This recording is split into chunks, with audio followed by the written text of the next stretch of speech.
Okay. Okay. Ready? Mm-hmm. Yes. Hello, everybody, and hi, everybody, and welcome to the Service Unit Organizer webinar. Before we get started, I'd like to give you a brief introduction on the technology that we're going to be using today. We are using the GoToWebinar technology, and you should have a control panel in the upper right-hand corner of your screen. And on this panel, you'll notice a few things. You can see which of your Girl Scout sisters are also on the call on the attendee list. In addition, you've got a question log. At any time throughout the webinar, you can type a question or comment in this log, and we'll do our best to respond to these questions throughout the session. We may limit questions in order to honor your time, but please know that your feedback and input is very important to us, and we want to hear from you. Lastly, everyone's line is muted in order to minimize background noise, but if you'd like to be unmuted, just raise your virtual hand. And you do this by clicking the hand-raising icon on your control panel. It looks like a round blue button with a yellow hand inside. When you click this, it raises your virtual hand and will unmute your line, one participant at a time.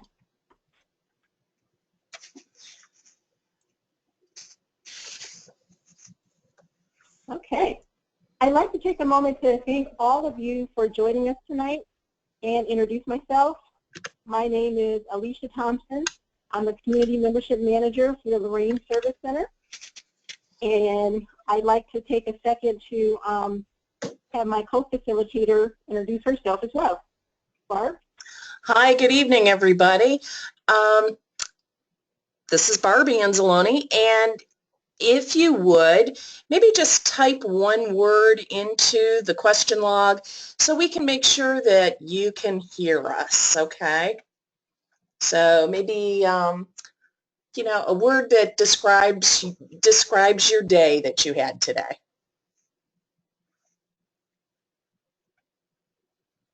Okay, busy. That's good. Chilly. It was cold today. Sitting at ballet lessons, that's always fun. And, oh, somebody had a beautiful day. That's great. And somebody doesn't want to cuss. And it was wet. Yeah, it was really wet today. So thank you so much. If at any point that during the webinar you have difficulty hearing us, just put it in the question log, and we'll do our best. I'm still relatively new at running these, so we're just doing a great job, Barb. Give it a shot here. So go ahead, take it away, Alicia. All righty, thank you so much. And before we jump into the agenda here, we're coming to the end of National Volunteer Appreciation Month, and we just want to take a moment to thank each of you for all you do for the girls and adults in Northeast Ohio. Everything you do makes such a huge difference to the girls you help shape, inspire, and fill with confidence every day as a Girl Scout volunteer. In case you don't already know it, you truly make awesome, take awesome to a whole new level, and we're so grateful for you. So thank you again for all you do.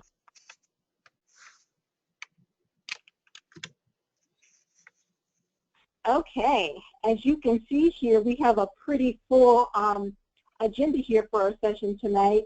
And some of the topics that we're going to be addressing are goal setting, recruitment and retention campaigns, reports to help you in your role as a service unit organizer, the welcome to the service unit orientation, the importance of creating a welcoming atmosphere, adult learning opportunities, talking about the service unit team kickoff meeting, as well as hopefully addressing any burning questions you guys may have.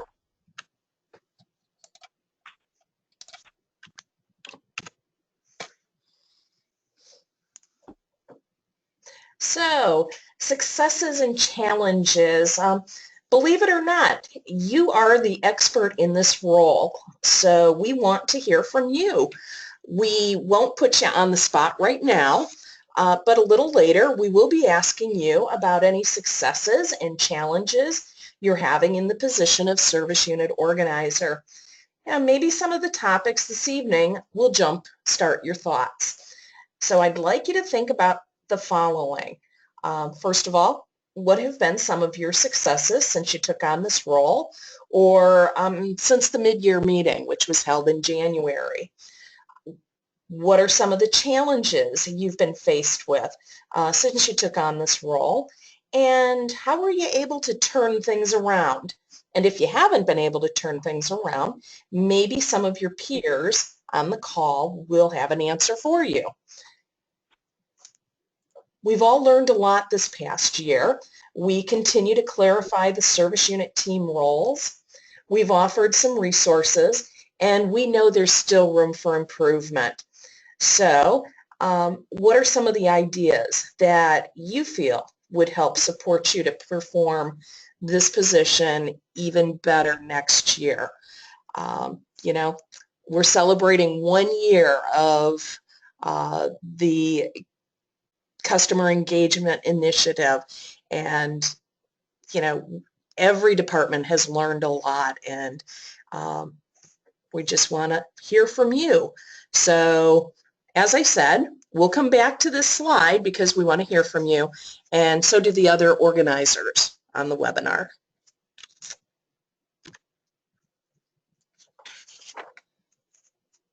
Alicia? Oh, I thought that was yours.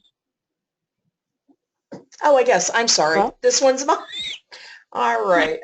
So just a little bit to, you know, refresh your memories, and I just want to review a few of the highlights of the service unit organizer position. Each position on the service unit team is very important and plays a key role in its success. As a reminder, CMEs, or community membership executives, and service unit teams are striving to have someone in each position. It's crucial that there are 4 individuals serving in each role. GSNEO is committed to building a broader base of adult support by encouraging others to participate, as it increases and expands the opportunities for everyone to grow and share. No one should have more than 1 service unit team position. So is this beginning to happen in your service unit? Anybody out there? A couple of questions I have for you are, you know, are you finding, are your service unit teams becoming complete service unit teams?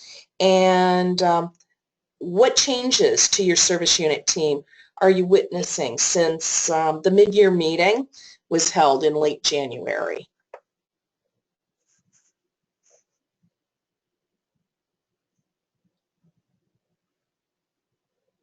This is going to be a quiet bunch. I'm not seeing any hands raised. Let's see. Here are a couple questions. People were busy typing. So yes, we lost some people this year, and others have stepped up to fill positions. That's fantastic. You know, absolutely. every service unit does go through, you know, a life cycle. So that will happen. And another comment was, we only recently assigned these 4 positions, but all 4 are filled.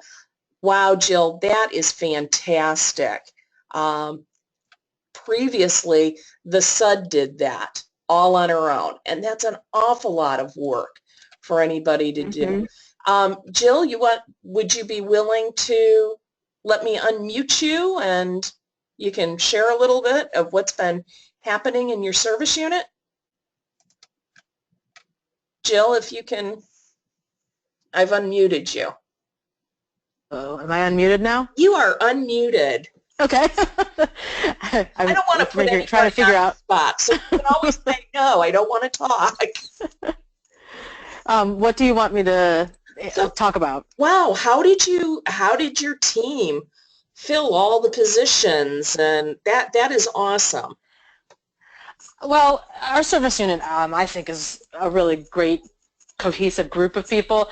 Even though there's like 70 leaders in our service unit, there's a good core 20, 25 people that kind of do everything, I guess, for the service unit.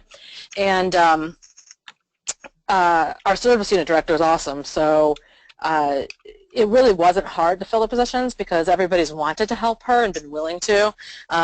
We just didn't really know that she wasn't supposed to be doing all those positions until Meredith told us. And so that night when Meredith was at our meeting, I mean, we had them all filled that night. So it worked well.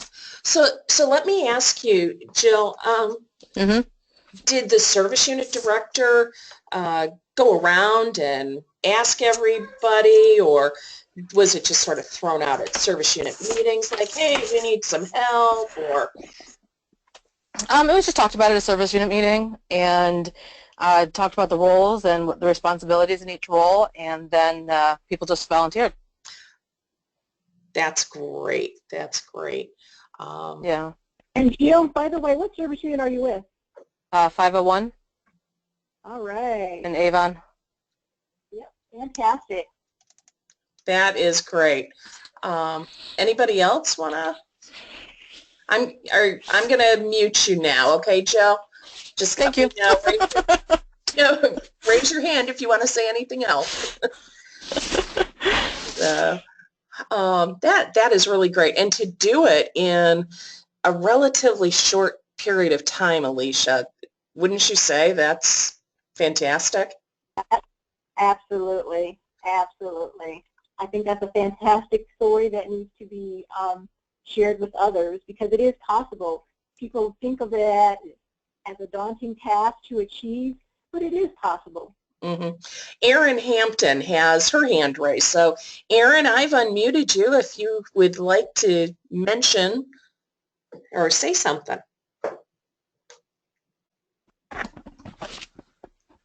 I didn't mean to push the button. I didn't have a question or anything. I'm sorry. Okay. Oh, that's okay. Not a problem.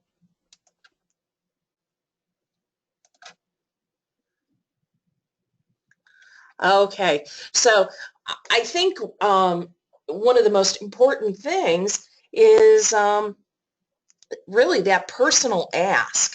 And when everybody on the service unit team or the people that are helping to develop that service unit team, when they're willing to ask somebody in particular, that's so important. I agree. So, well, the service unit organizer, just as a reminder, supports each recruitment campaign by working with the CME to ensure there are enough troops built to accommodate the girls and adults that come through the pipeline for each campaign, as well as facilitating parents' meetings for new troops and leading the welcome to the service unit orientations for new leaders. Remember, the service unit recruiters bring in new members, and the service unit organizers support and mentor new troops and troop leaders and volunteers as they get started. So, does anybody have any ideas and suggestions on implementing any of their responsibilities? We've talked about how service unit organizers, you know, they're the person that's creating that welcoming atmosphere into the community of Girl Scouting. And especially at those service unit meetings, whether it's asking people to greet people as they come in, especially our new volunteers. And we have new volunteers that come through our doors every day. So we always want to, at each service unit meeting, we want to make sure that we're welcoming. You're helping those troops get started, and you're providing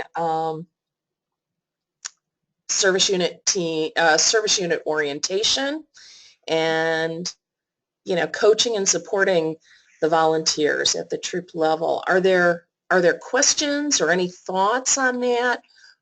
Ideas on how maybe you think maybe you know, your service unit team does a great job at any one of these or all of these. And what do you do? Yeah. And I just want to touch on the point you made about the importance of creating a welcoming atmosphere, Barb. Mm-hmm. I think it is just critical to our retention of volunteers at all levels. If a person doesn't feel welcomed and a part of the organization that they're volunteering with, 9 times out of 10, they're not going to return. Right. And retention is a huge part of our membership base. And we'll explore that topic a little bit later, but I just wanted to say that it's crucial that we welcome people. I think that it should be an easy enough task for us to achieve. I mean, we're Girl Scouts, we are a sisterhood. There should be no reason for somebody to feel unwelcome at any of our meetings or activities or anything like that. Yeah. But if there is someone on the call who has examples of some things that your service unit does, please share.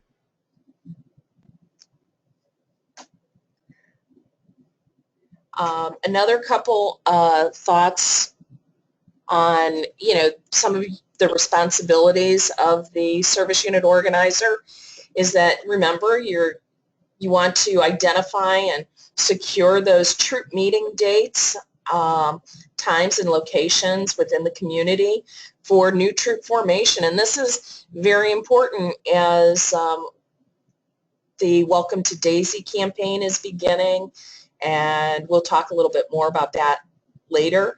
But use your resources and contacts within your communities to secure new locations. And then don't forget to develop and sustain that positive rapport with all those troop members and in the service unit. Good communication flowing, it helps yourself and all current and new Girl Scout members. The more involved and aware that the volunteers are in your community, the happier they're going to be. So any questions?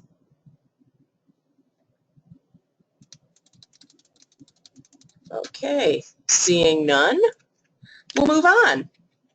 Go ahead, Alicia. All righty. Okay, goal setting. Between May and June, your service unit teams are going to be meeting to discuss the 2017 work plans for your service unit. And this is going to be a meeting that's going to be facilitated by your CME. And the primary focus of this meeting is to introduce your team to the new service unit work plan document, as well as to discuss and determine your 2017 girl and adult membership goals. And in order to help determine your goals for next year, there's a couple of things that need to happen. Everybody present needs to be aware of the trends and the history of your service unit from a membership perspective. You know, how many members did you have in the past 2-3 years? What were some of those trends? Did you have a lot of kindergartners one year as opposed to other years? Things like that. And your CME is going to be able to provide those kind of statistics. But we are asking you and the other team members to participate in this very actively. We need and welcome your input and feedback. We want to include you in this goal setting process as much as possible. And the goals for 2017 are going to be based on girl and adult retention and recruitment. And you might be wondering, what's the difference between recruitment and retention? Well, recruitment refers to bringing in new members, and retention refers to ensuring that your current members return. And we're going to explore examples of both recruitment and retention campaigns a little bit later in the webinar. And just a little bit of an example. If your service team is gathered for this goal-setting meeting, and they determine as a team that they want their goal to be to serve 100 girls in 2017 total for their service unit, that team has to come together to identify how many of that 100 girls are going to be new members and how many are going to be returning members. And we as an organization nationally have found that it is best to retain as many members as possible. Your current members are ready. We need to do what we need to do to have them be supported and want to return for the next year. It's easier to retain than it is to bring in new. And I just wanted to share with you that recently GSUSA shared that their national retention average is about 60%, but GSNEO currently averages a retention rate of about 67%, which is higher than the national rate. So that's something for us as an organization to be very, very proud of. And as you start to work with your teams on this whole goal-setting concept, please keep that in mind as a percentage to aim for retaining members. And right now, we're smack dab in the middle of our spring renewal, so it's a perfect time and opportunity to play up that retention piece, and we'll talk a little bit more about spring renewal later on in the presentation. So that is, you know, really great, you know, that we're at 67, but we really, you know, boy, retaining 70% of the girls, that's the goal. So that's exciting news. Mm-hmm.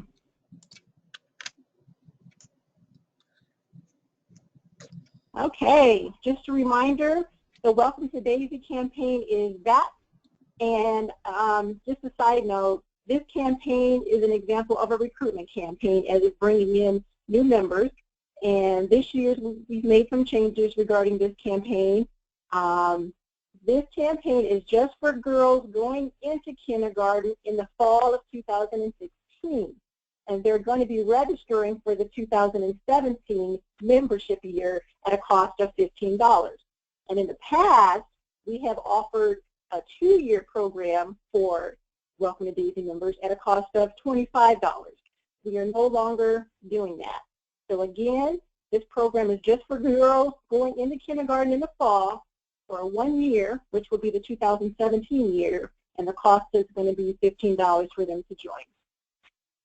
So if girls register between April 1st and June 30th for the 2017 membership year, they're going to receive through this program a welcome letter, a fun patch, a certificate, stickers, and free admission to Girl Scout Day at the Cleveland Metro Park Zoo in September. And a question for you guys right now is, as a service unit organizer, how do you see yourself supporting this Welcome to Daisy campaign? Are you guys already currently doing something in your service unit to engage pre-K girls? Do you have plans to do that?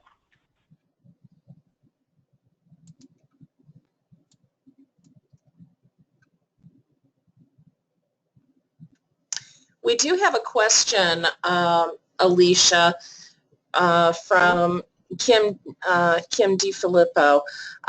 She's wondering if the certificate, the patch, stickers, and ticket is mailed to the leader or directly to the girl. Welcome to Daisy, I believe it is mailed to the families. That's how it's been done That's in the past. what we've done in the past, and I believe that is how we are doing it again.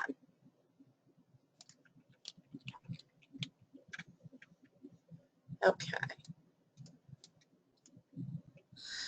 So maybe, let's see, Meredith, do you have any suggestions on how organizers might help promote the DAISY campaign?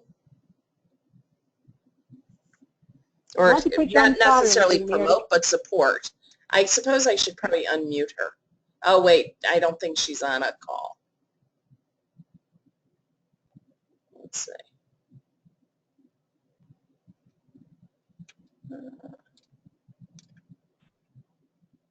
Well, while we're waiting for that... Oh, she has to put in a pin.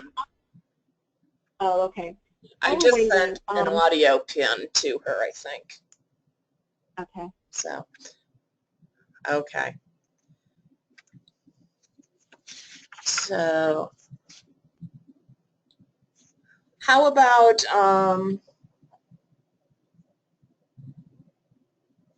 you know, organizers helping to get those new troops started, Alicia? Would that be a way? Yeah, absolutely. Some other ways would be, going back to that, offering a welcoming atmosphere to any volunteer that has been identified to be a leader through this campaign also. As they're coming through the door to that first service unit leader meeting, they need to be greeted at the door. And it would be nice if, you know, the organizer or the CME or somebody kind of sat with them that first meeting, so they kind of have like a friend, if you will, to connect with during that first meeting. That can sometimes be intimidating. So those are two great examples of how a service unit organizer can offer support to this campaign. And another way, again, is providing that new kindergarten Daisy leader with her Welcome to the Service Unit orientation, and as well as getting her connected and linked to the next training steps that she needs to take in her new leadership position.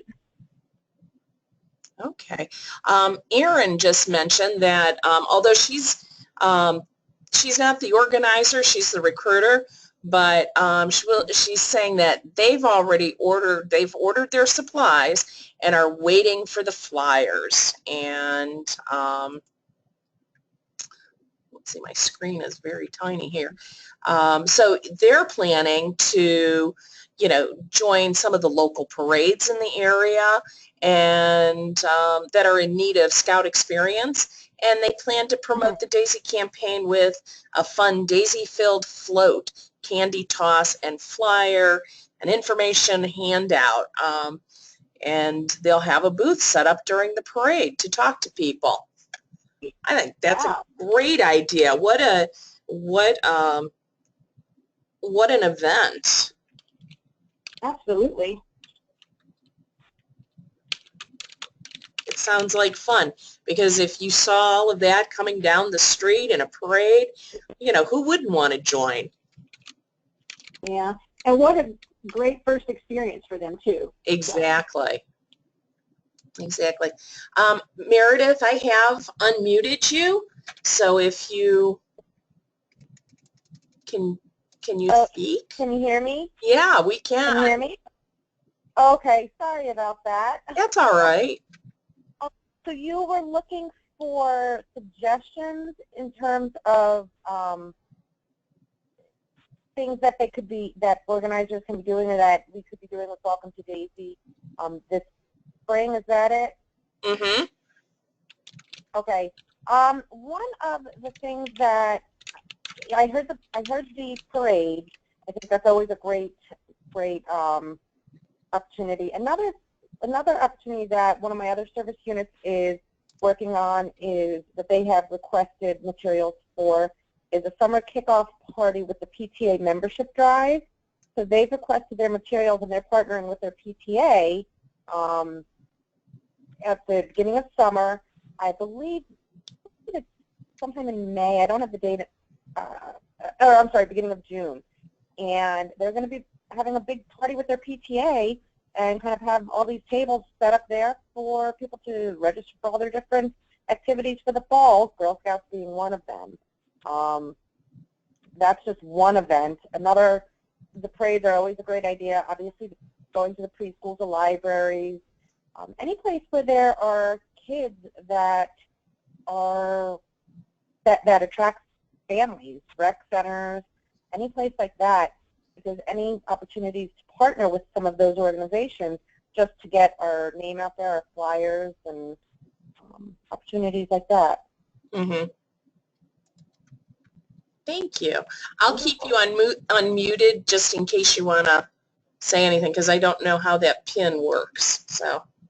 Okay. And Meredith, do you want to introduce yourself to everybody and your role?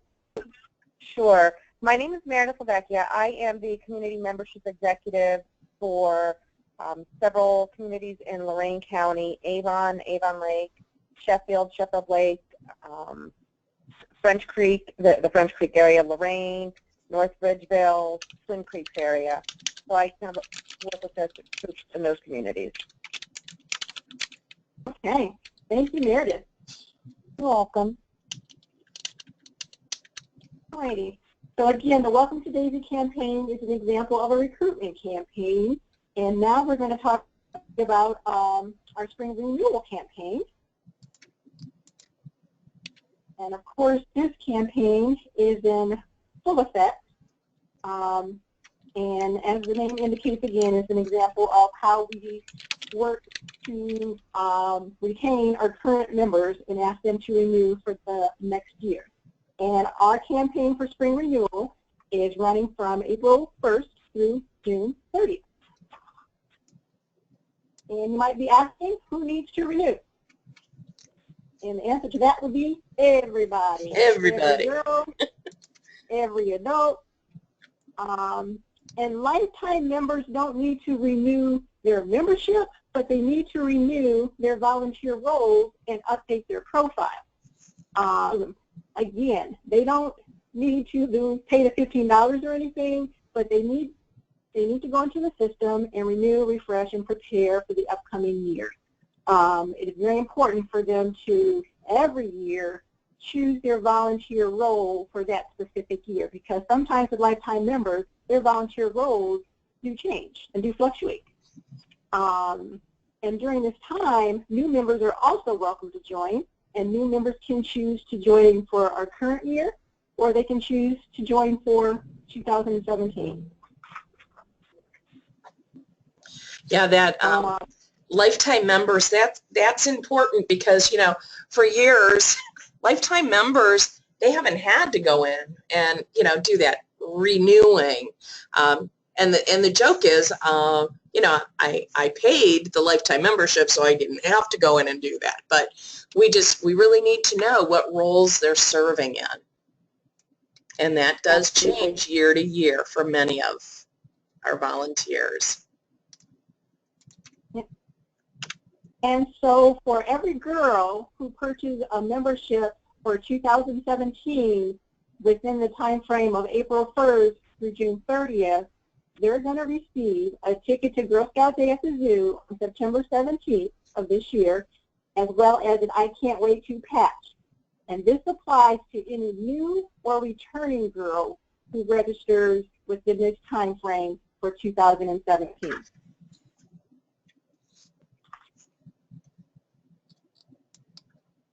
Okay. So, any questions at this point? I'm seeing none at this point. But if you have any questions, go ahead, Alicia. Oh, I'm sorry. There are also incentives for each of the service units too. You had up there that any service unit that has 75% of their membership renewed, they receive $25. And then troops also get incentives for their participation in renewal. But there are 3 steps involved in that. Can anybody tell me what those 3 steps are?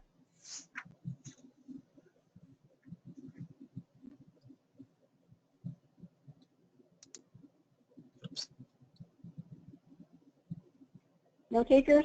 No takers. Well, I'll give you a hint. One of them is renewing for spring, 5 girls, 2 adults, minimal. Anything else? Meredith, you have one to add?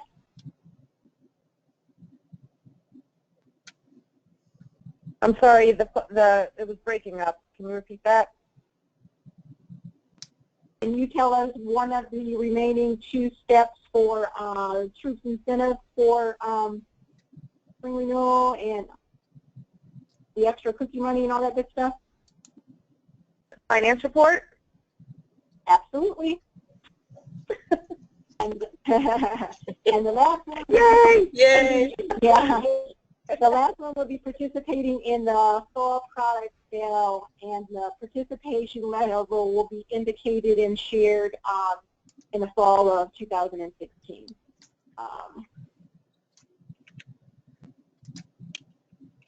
Okay. So really not, I mean, it used to be a lot more difficult to get those rewards. So.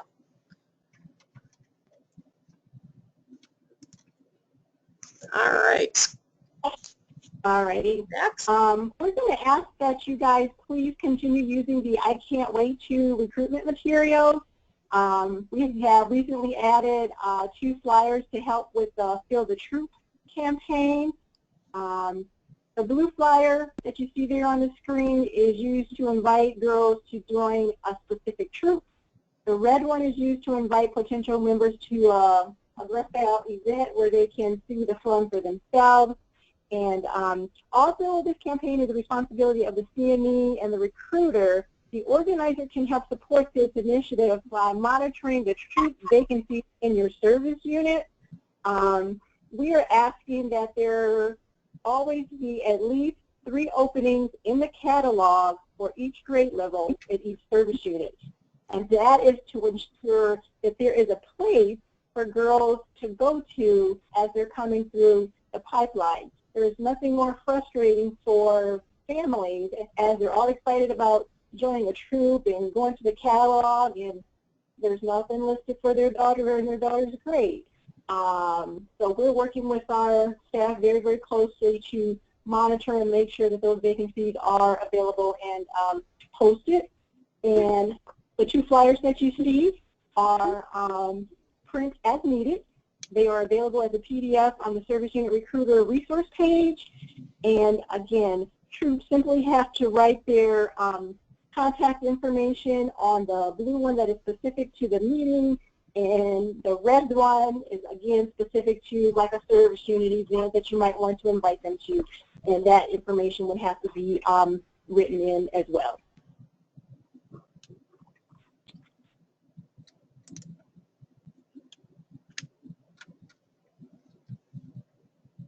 Okay, organizer report.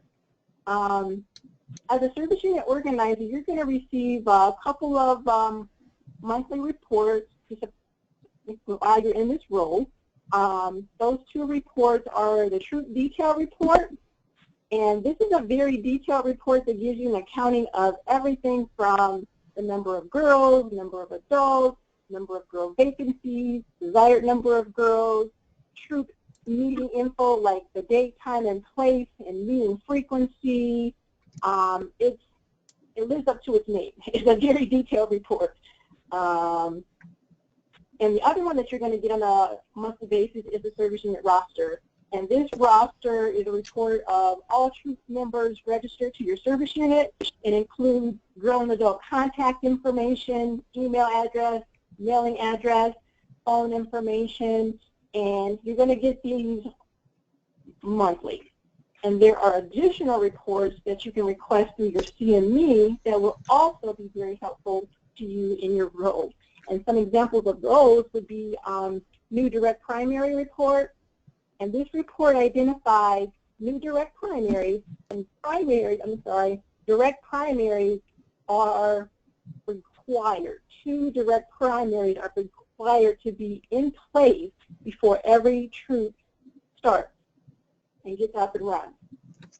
So it'd be very important to have that report to tell you if all the troops that you have in the catalog are primed and ready to go with those 2 primaries in place.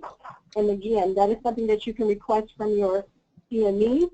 And it is also imperative that these new leaders that come in, as they come in, it's imperative that we contact them as soon as possible so that we can help them with the onboarding process and support them to keep their troops running as soon as possible.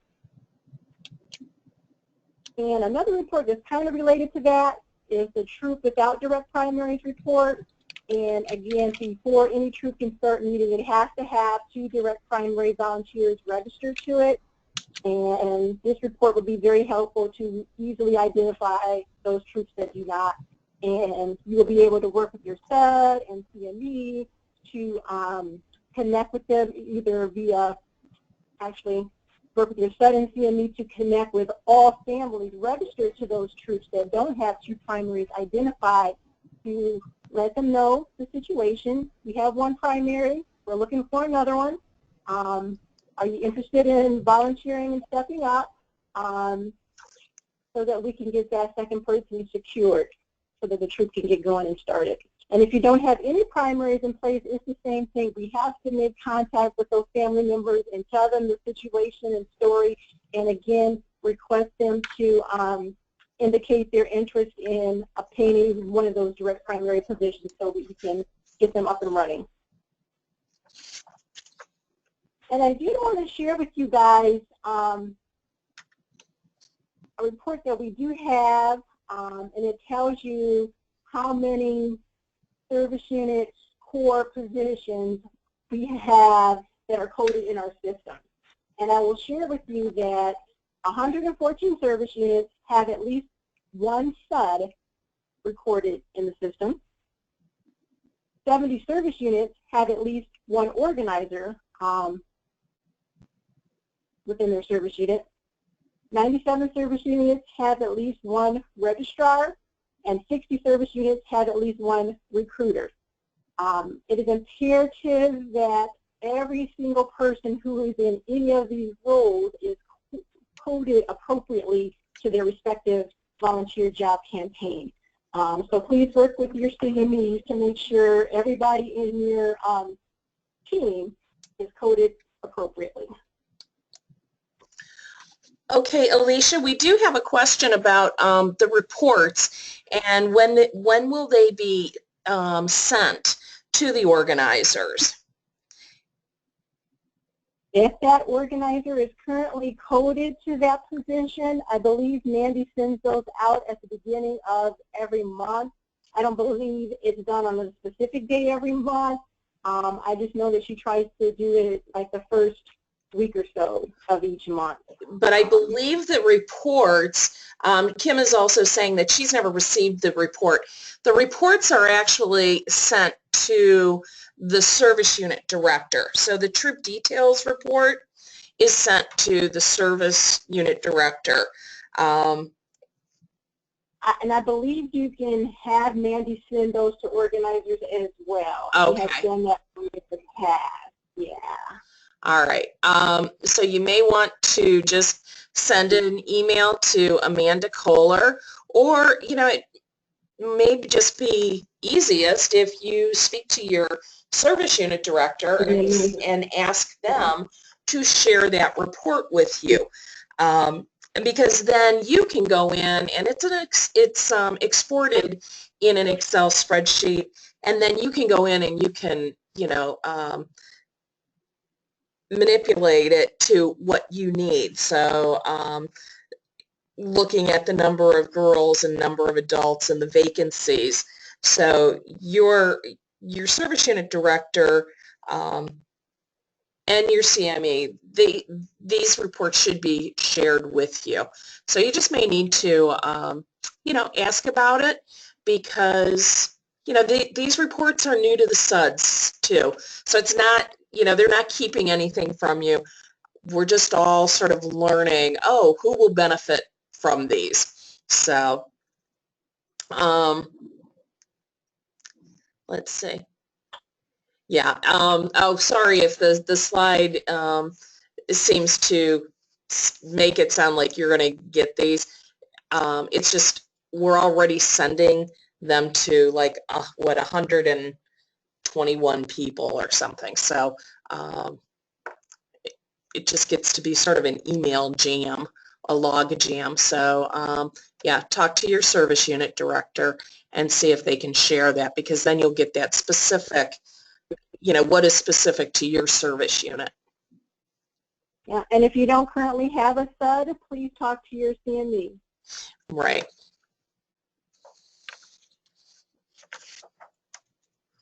Okay. So, new volunteer onboarding. Over the next couple of months, we've put a GAP team together consisting of myself and a few CMEs, and we're going to be discussing new volunteer onboarding in preparation for the fall. As we've discussed, service unit organizers have a lot to do with onboarding of our new volunteers, from providing that welcoming atmosphere, helping and supporting new troops to get off to a successful start, providing welcome to the service unit orientation, and coaching and supporting volunteers at all troop levels, including Juliet's. So, we'd love to hear some of your thoughts on the following. The welcome to the service unit outline. We're going to discuss this in a few moments, but, think about a few things like, who's facilitating this in your service unit? It should be the service unit organizer, but for years, the SUD has been doing it. So have they, are you working it together? Have they given up that task so that you can do it with your volunteers? We're just curious to see where that is. And if you are facilitating, are there any changes in the information that is being provided that you'd like to see, or what may need to be updated, and how the facilitation is going. Do you feel comfortable with it? Do you need a little more support? That sort of thing. We also are going to be discussing in this GAP team how we can make sure all new volunteers are contacted within 24 hours of becoming a primary volunteer for a troop. So, that direct primaries report, is this information being shared with you? And we'll be talking to the CMEs about that. And have you discussed how you can help assist your CME with this process? Instead of the CME maybe having to make, quite a few calls, maybe this is something that the service unit organizer can assist with, so that our volunteers are feeling welcomed within that first 24-hour period. A few other things are, what are some of the ways your service unit helps new volunteers connect with other volunteers in the unit? I know one way, I know when I was a service unit director, we had a lot of success with sister troops and older troops guiding newer troops into the Girl Scout sisterhood. So does anybody have any suggestions? I can rattle quite a few off. Welcoming, and this is, again, we're going to be discussing this in our GAP team meetings, a welcoming email to the Girl Scout family, maybe welcome to the team, a card signed by service unit team members. I thought this was a cute idea, a daisy shower, where the service unit can put together a basket for the new troop. Some markers and crayons, hand sanitizer, construction paper, just a few little items. Maybe have a cake or cupcake at their first leaders meeting, or maybe have a meeting that is to welcome all of our new volunteers. Yeah. And how about an investiture ceremony to welcome? Exactly. I think that's so important. Our new volunteers, they're being invested, and not only that, but our experienced volunteers, rededicate them once a year. And October, that right around Juliet's birthday, October 31st. That's a great time to be doing that, or even November when a lot of these troops are getting off the ground. So if you have any ideas, let's see. We have Jill Anamasi says that they have a secret Facebook page for leaders, and it's great, where they can share ideas, ask questions, etc. So yeah, that's a great idea, Jill. So and I know a lot of service units have service unit Facebook pages.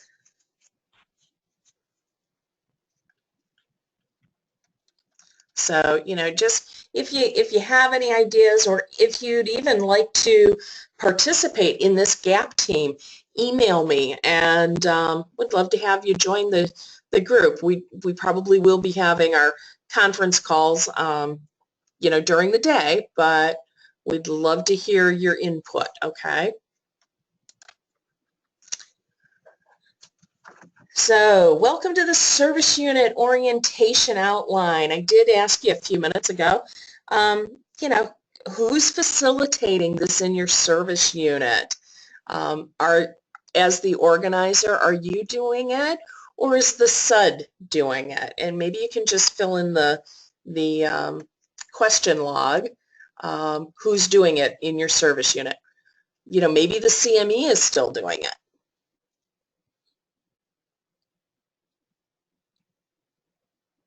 Nobody's fessing up. Oh, here we go. So Kim does it for the school she's assigned to. Okay, great. And hopefully the other organizers in your service unit are doing it for the new volunteers in their schools. Anybody else?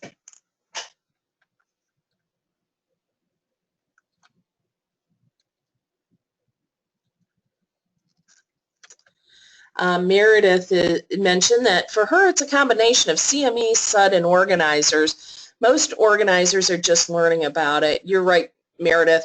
I think that came as a big surprise to many at the mid-year meeting. And I think some of our SUDs, they're like, wait a minute, but if I'm not doing this, then what am I going to do? And, there is so much work for everybody. We're just trying to help, take a few things off of one person's plate, and, and not trying to heap it on somebody else's, but as the organizer, I think it's a great way for you to get to know the volunteers. And if you're doing the orientation before or after a service unit meeting, then it's always great to invite the SUD over to say, hey, you know what, why don't you come over and introduce yourself? Because at the service unit team meeting or service unit meetings, our SUDs are extremely busy people too, and they're dealing with other things. So does anybody have any other suggestions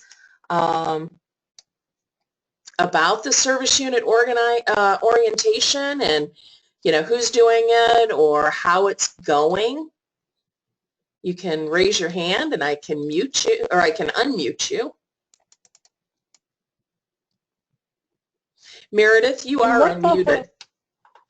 Does anybody have any input regarding the current content of the service unit orientation? Is there something else that you would love to have added or taken out? Because that GAP team that Barb just mentioned, this is going to be a part of that team as well, I'm sure. So again, we're inviting you to give us input, feedback, so that we can try to incorporate some of your suggestions. Patty asked, she states that her SUD does this for the unit, and she wants to do it as the organizer for her elementary school.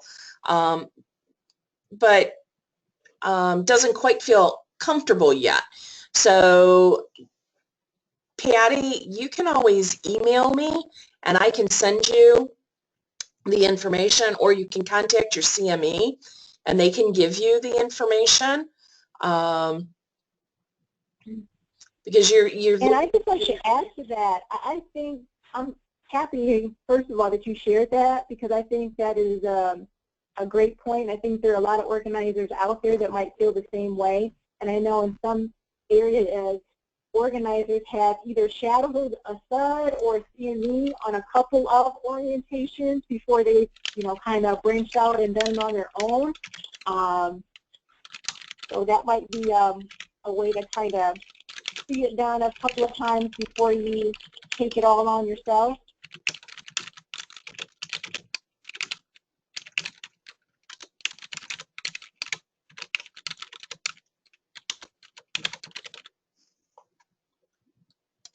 Okay, sorry, I was just trying to get a thought out.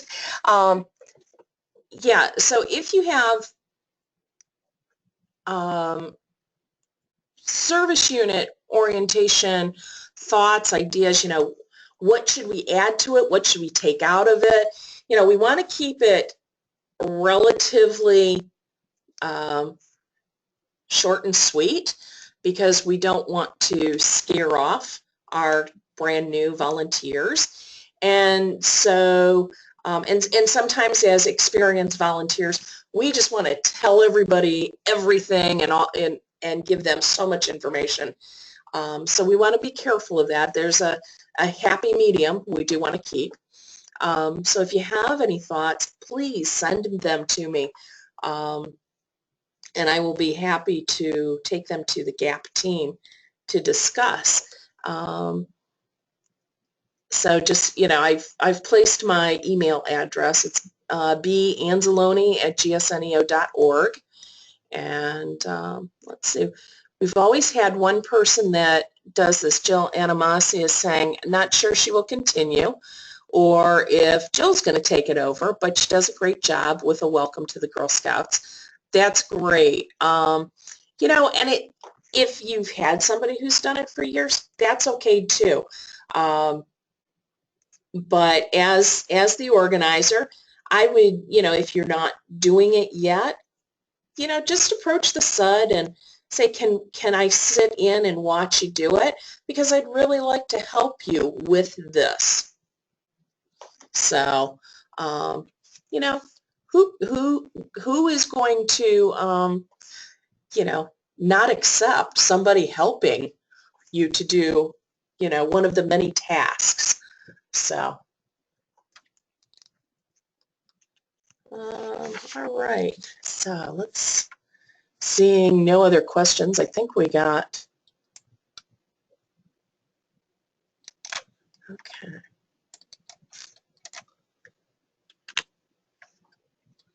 All right, so the Volunteer Toolkit. Yes, we do have an app for that. Troop leaders love the VTK. It makes planning easy and less time consuming. And what we are finding out right now, of the eligible 1,623 troops, 756, excuse me, 756 troops have used the VTK to create year plans. That's 47%, which is just above the Customer Engagement Initiative average of 45. So that's really great, where we are exceeding the national average. But we'd really like to see that even better, because it's a wonderful resource. So nationally, the average for DAISY troops using the VTK is about 60%.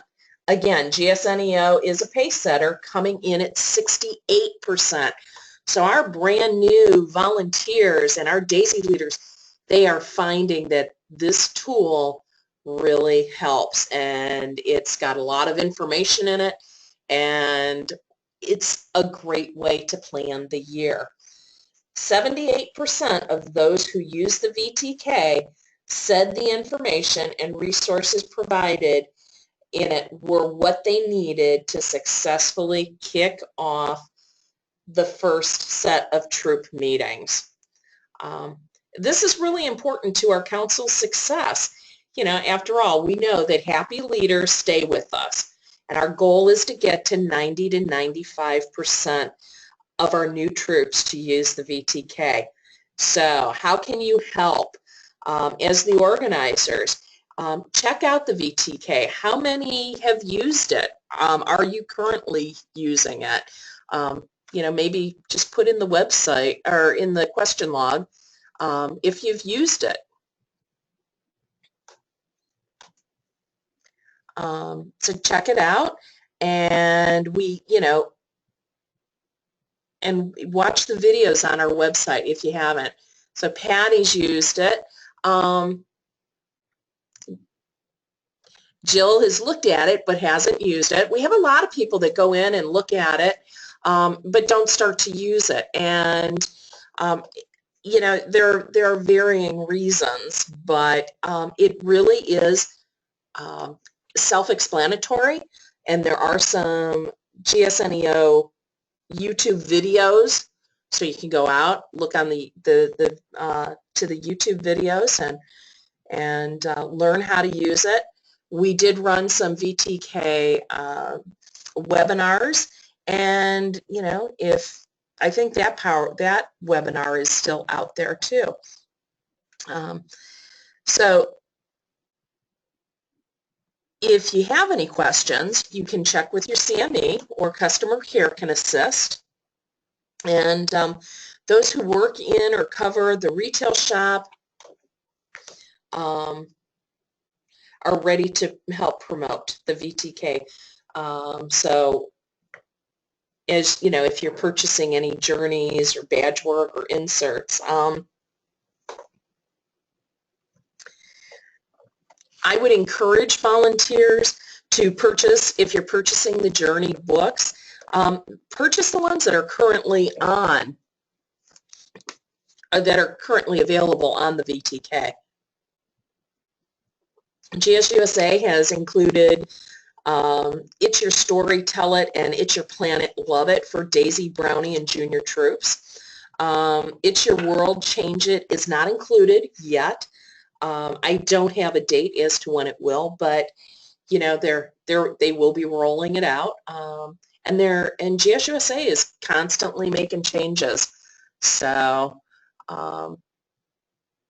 you know, play with it, but it's really great.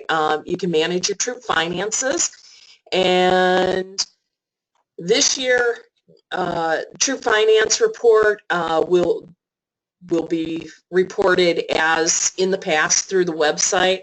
Our CFO is working with other CFOs across the country and GSUSA to make sure that the troop finance report in the future will be simplified and easy to use through the VTK. So they're working on that.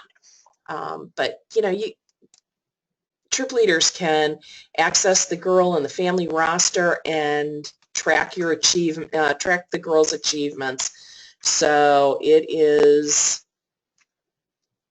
a wonderful resource that, boy, I'll tell you, I wish I had when I was a troop leader all those years ago.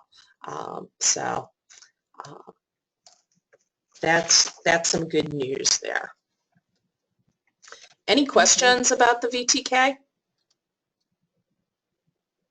I'm glad to see some people are using it. Absolutely. And it's really great because, you know, no longer do you have to take all those books and carry all those bags. It's right there at your fingertips on your mobile phone, so on your smartphone. So makes it a lot easier. So adult learning opportunities. Spring training, You can check out the events calendar for your training needs. May is usually such a busy month for volunteers that we don't tend to offer a lot. We do have a mother-daughter outdoor experience on, the first weekend. It's Mother's Day weekend, in fact, the 7th of May. It is closed out. We cannot add any more, so, wait till ALE. Get your outdoor experience training there. And currently we're getting ready for the fall. So facilitators are checking their calendars and will be submitting dates to the coordinator of Volunteer Support and Services, Lisa McCarthy. And she'll be working closely with them to ensure that training is offered throughout the program year. Sometimes we have special training requests. And for instance, when a service unit is interested in offering a training, sometimes we even go out to service unit events like a camp out, and we will help to offer training, but we do need a little prep time. So whether it's fundamental, basic, or leadership development, the CME, the SUD, or the adult learning facilitator should contact and schedule through our coordinator, Lisa McCarthy. And you can contact her easily at training@gsneo.org with any questions, and she'll be happy to help. When training is not scheduled through Lisa, we sometimes have some issues that the scheduling, the registration, the volunteer tracking, supplies, curriculum, issues can happen. So we just want to try to keep that, any problems from happening. Also, because there are a few levels of scheduling training, we do ask that you contact Lisa approximately 45 days prior to scheduling a date, location, and time. Let's see.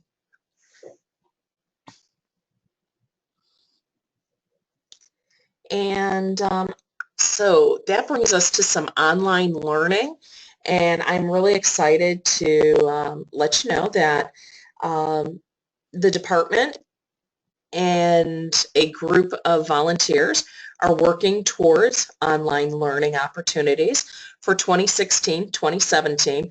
I feel like I've been saying this for a while, but it took a while to figure out a platform that would work with our website and everything. And so the committee is working on Troop Fundamentals, and we're looking at some other options to put online. And if you think this is something you would like to help with, or you know somebody who is familiar with online learning, and please have them contact us at training@gsneo.org. I know there are a lot of people with interests and much more wonderful talents than I in this area, so we love your help. Okay. I just I just expect it to be on the computer and to work.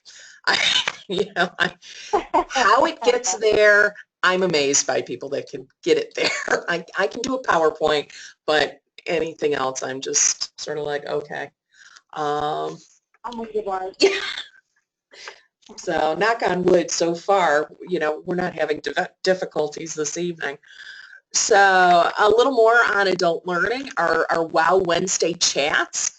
Our last one for this membership and program year will be May 11th.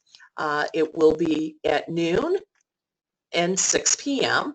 And the theme is finishing strong and beginning anew. And in Girl Scouting, I always sort of hate to say that, Girl Scouts is ending, because I always feel we're just transitioning into the next program year. So this webinar will provide creative ways and informative resources to help new and experienced volunteers finish the current Girl Scout year strong and successful as they seamlessly transition into a new membership year. Please encourage your leaders to register and feel free to join us to share any ideas that they feel would be helpful in guiding and coaching troops through the summer months.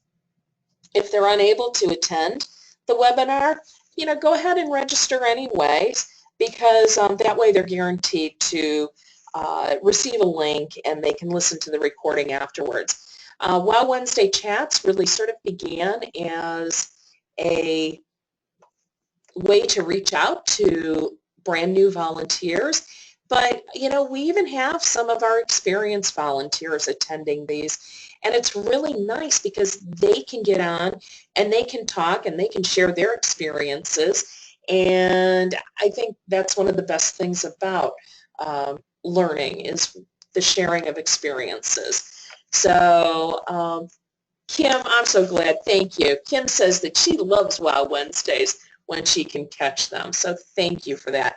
It's been a lot of fun planning these. And, we've had a great deal of success. And this year we look forward to continuing them again in September. So if you have some ideas, creative ways, and that we can look forward, we're always looking for new topics. Okay, this year I tried to really keep it to what was happening in the month, and so it sort of guided especially our brand new volunteers through the process of the year. But we are looking for other ideas, and who knows, maybe it's something, if we get enough ideas, maybe we'll create this and do this like twice a month. So and if you know of any volunteers or you yourself would be interested in helping create these, that would be fantastic too. We'd love to have you join the team, so just let me know. And again, training@gsneo.org. This past year, we did our topics were, welcome to Girl Scouts and GSNEO. We discussed the 3 processes, engaging families, getting to know your resources, and let's celebrate. We talked about ceremonies back in March, which was really fun. And as our troops are beginning to bridge, and there's so many ceremonies at this time of the year in our Court of Awards. So, and last month, Camp Life and Summer Fun, the program department talked all about their great programming for this summer. So check those out. They are on GSNEO YouTube. Okay, so again, look forward to any help you or ideas that you have. Yeah, and I just want to mention real quickly that I think that Wow Wednesdays are a great way for organizers to connect new leaders into the wonderful world of Girl Scouts. This is a wonderful opportunity for them to listen at the time of their choice to hear all about various topics of Girl Scouts. They don't have to leave their home if they don't, if they're not able to. But I think it's another way for us to engage those new leaders. So think about that in your planning for 2017 with your new leaders. Thanks, Alicia. Okay, so next, ALE. Who's been to ALE in the past? Has anybody joined? Patty has. Jill, I was going to say, I thought for sure I recognized your names from the registrations. Catherine Smith has been there. Fantastic. Well, you know what? I love this quote, and it comes from a 2016 ALE participant.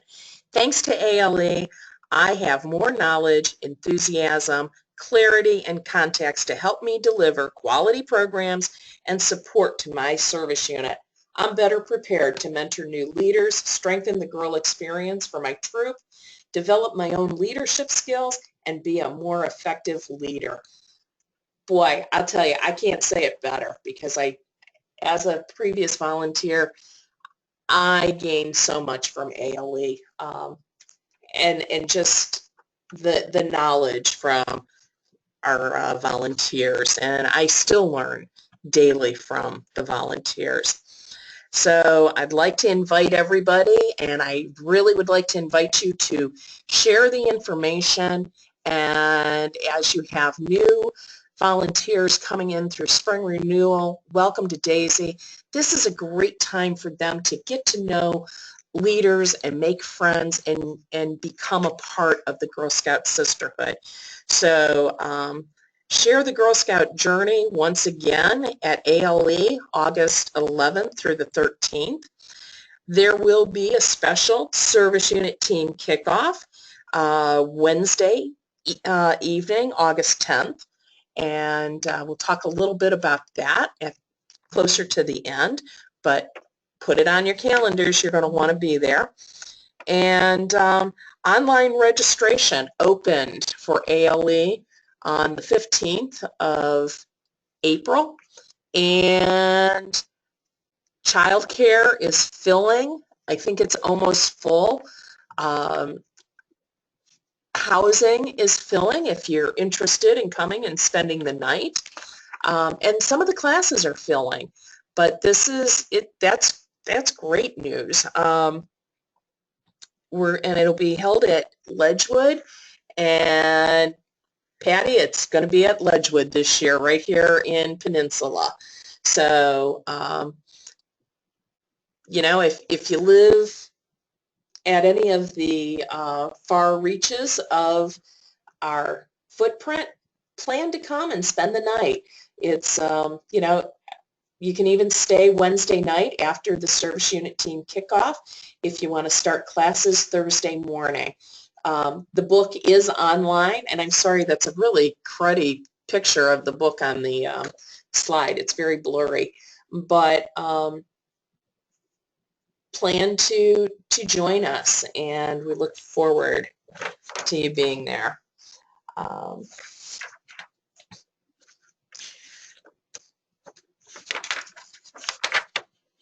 Okay, let's see. Oops. So, see all the fun. There's Camp Ledgewood and the pool. So, speaking of the service unit team kickoff and party at the after party, that's going to be Wednesday, August 10th from 6:30 to 9. That's the kickoff. That's where we're going to have a little enrichment for our service team positions. And afterwards, we're going to have a pool party, and so we'll hope for nice weather, and we'd like you all to sign up for the Service Unit Organizer Enrichment Learning Opportunity, and you can sign up through the event calendar or ALE registration. And then don't forget to sign up for the kickoff after party. That'll go from 9 until 10:30, and that'll give you the opportunity to continue networking with friends and enjoy a hot dog or two, refresh and unwind in the pool, and we're going to start the new membership year off right. So more information will be coming, and if you're planning to attend ALE classes on Thursday morning, you can register and spend the night at camp, but hurry because housing is closing. It is getting full. You know, maybe we'll add an extra cabin or something, so we shall see. That's a great picture, by the way. Isn't that a great picture of the girls jumping in the pool? That's what summer camp is all about. Do we have any questions on the on any adult learning or the service unit team kickoff. Get that on your calendars because I know you're all very, very busy. So, all right. Okay, I know you guys didn't think we were going to forget this. We talked about this a little bit earlier on our webinar. We really do want to hear your successes and challenges. It's important for us to celebrate your successes and to acknowledge them. And it is also important for us to hear your challenges and barriers so that we can help you process through and work through them and create strategies and plans to overcome them. And some of you have shared some of your successes earlier, like the service unit, I think with 501, who has their, position filled now when the Fed used to do it all. Fantastic. What are some of the challenges that you guys face in your role as a service unit organizer? And also, what types of support do you feel would be helpful in order to perform this position well? Any thoughts on those two? Again, challenges in your role and any additional support you guys feel you might need to be successful in your role. So something that Jill Animasi had said earlier and just commented again, some of the challenges are the recruiting of leaders. So. Okay. And I would say that's probably something that's probably echoing across GSNEO. And I would ask that there be some conversations at that service unit team level, specifically with that service unit recruiter, to see if they have some strategies or things like that to help maybe overcome some of those barriers. But I think that this kind of forum here tonight would be a great place for us to really kind of address these challenges and really drill down into them so that we can take this information back to our respective service units and incorporate some of these ideas. And maybe that can be a little bit of homework for next time we meet, because I think that is a huge challenge, and I think it is very, very worthy and very critical that we address it and flesh it out as much as possible, because everybody's going to benefit from that. And I think something to consider is inviting Gina, our marketing and recruitment coordinator, out to your service unit to speak with your service unit team. She has a lot of great ideas and can really help focus the team in recruiting volunteers. Mm-hmm. What about support? Are you guys finding the service unit team webinars helpful? Are your service unit meetings helpful? And do you as an organizer have the opportunity to address the leaders at your service unit meetings?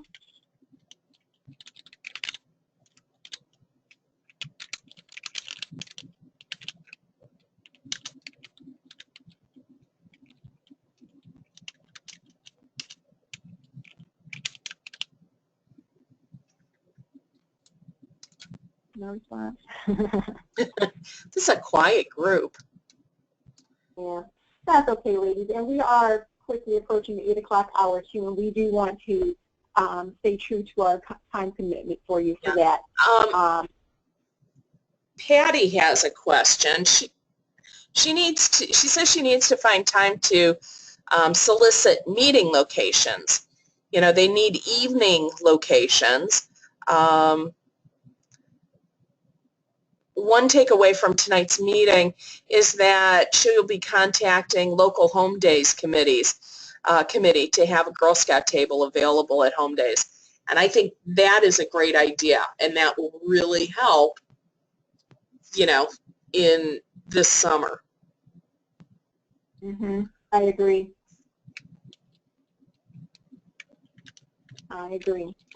And this is my last question to you guys, I promise. How many organizers do you guys each have currently in your service units? Are you the lone organizer, or are there others within your service unit? And if you are the only one, do you feel that there are, or do you feel that there's a need for more?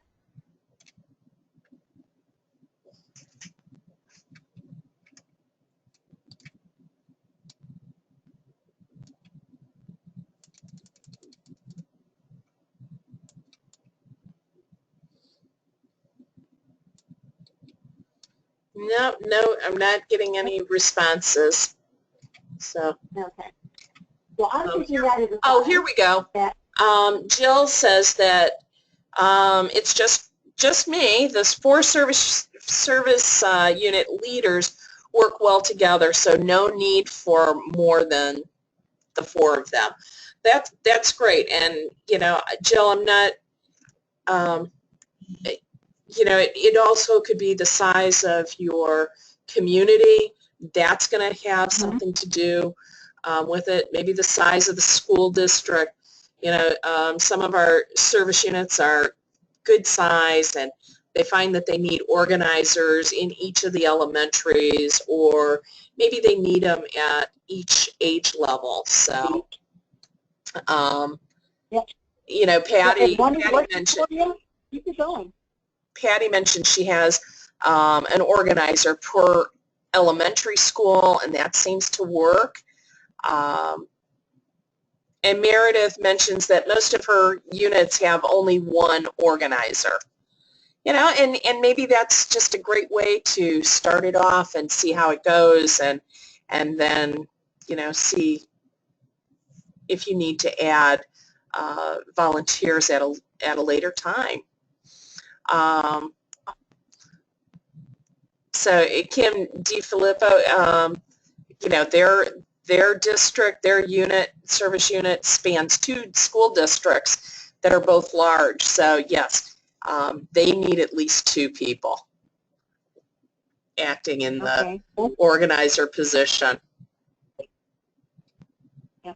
Thank you for that feedback, ladies. I appreciate that. And I just want you to know that you do have the flexibility to add more if you need, but if 1 is sufficient, you know, that's fine too. It's totally up to you and your team to determine how many you need based on the needs of your community. So thank you for that. Nicole Kakuza, I'm sorry, Alicia, Nicole Kakuza, thanks for joining the call. Your SUD call must have ended early, but she says that she's the SUD and an organizer, but she has an organizer for each of the private schools. So, you know, and that's another good idea. Sometimes, you know, if you have charter schools or parochial schools in the area, you may need to, you know, consider organizers for those trips, because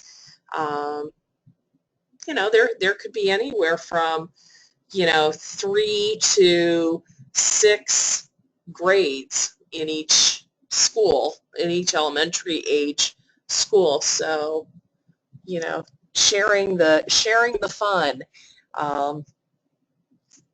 of being an organizer can make the work a little bit easier for everybody. I agree. And thanks for joining us, Nicole. I appreciate it. Aw, that's so nice, Patty. And Patty says, and Nicole is awesome. So, we think you're all awesome. So. Okay. And we're going to wrap it up here, ladies. We hope that you're going to stay informed, and we hope that you're going to join us for the service team meetings and webinars throughout the year. And our next service unit team webinar is going to be on Thursday, May 26th from 6:30 to 8. Just a reminder, this is a full team webinar, so make it a party, listen together. More details will be coming soon. And the next service unit position-specific webinar is going to be Thursday, June 22nd from 6:30 to 8 p.m.